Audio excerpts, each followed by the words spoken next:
Hello, ladies and gentlemen. My name is Brett Keane from God TV Radio. If you could be so kind, can you please upvote my videos, share them, and perhaps even consider giving a tip, and also add to your albums and your bookmarks.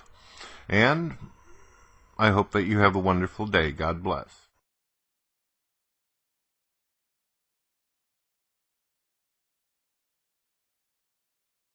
Is pedophilia wrong, morally?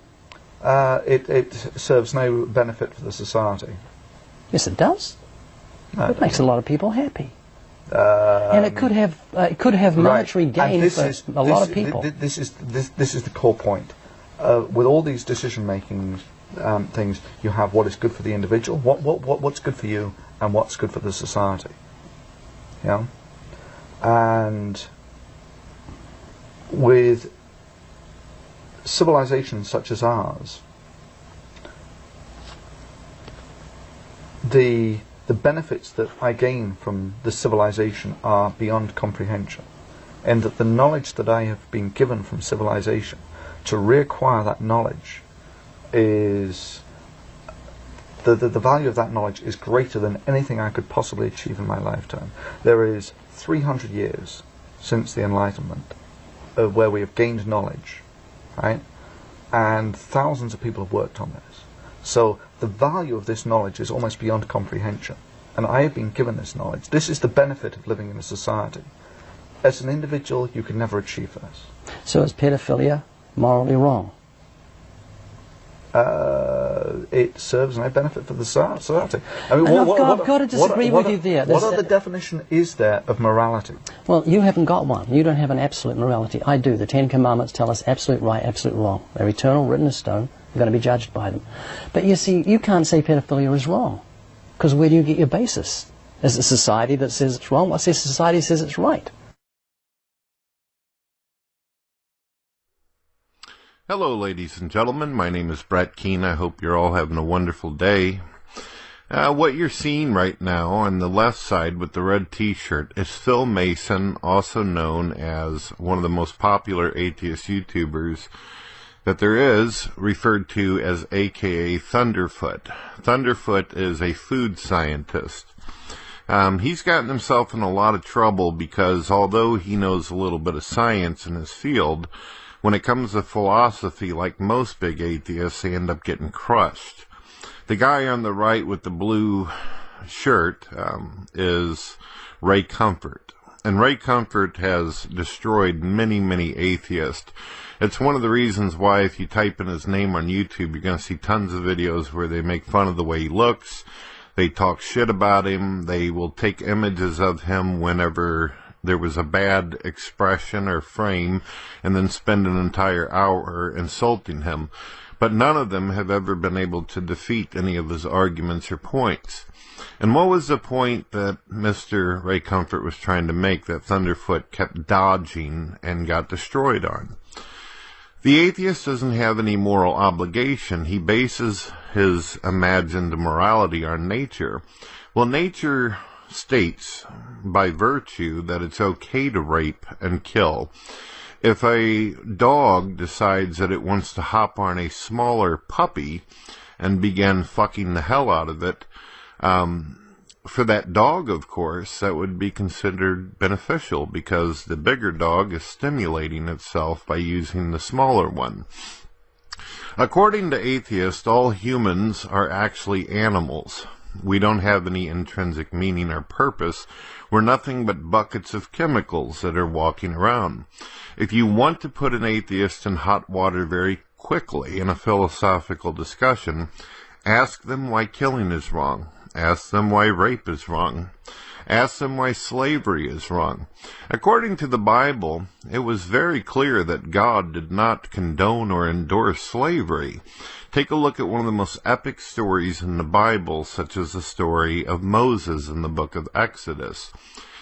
God told Moses to go in and free over 400,000 slaves.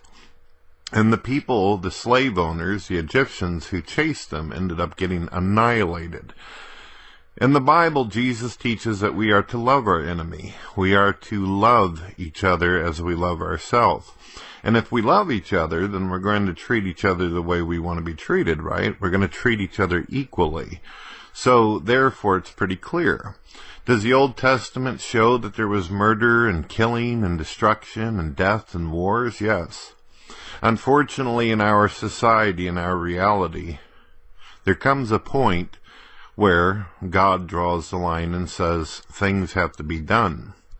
In the Bible, many tribes were wasted and destroyed because they had pedophiles, they had rapists, they had murderers and killers. And sometimes the tribes of Judah had to go in, wipe these people out. However, they showed mercy and compassion to some and integrated some of the society in that they felt like they could change or actually help or become a part of their system of beliefs and culture and views. Now, if you ask an atheist, why is pedophilia wrong? They got no moral obligations whatsoever. They can't point at something and say this is the reason why it's wrong. If they try to claim because you go to prison or because a cop will catch you, then all you have to do is ask, well, what if we live in a culture, society where it's perfectly fine to marry children? To simply ask our modern day Muslims about that. According to their culture, if they want to marry children, they can. According to many of the older cultures, slavery was considered completely acceptable, especially in the time of African Americans, people who were brought over here and enslaved. At a time, the culture and society said it was perfectly fine. In fact, the government itself said it was morally okay. So the atheist, as long as he serves his morality out on either nature, which nature isn't inherently evil or good according to his own view, or he tries to state that his morality comes from society, well, society is constantly changing and not always for the best.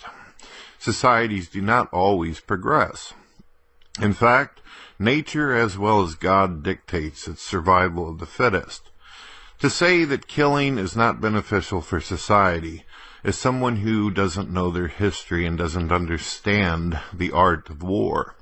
Sometimes you have to have war to wipe out an enemy that is causing grievous issues with other societies.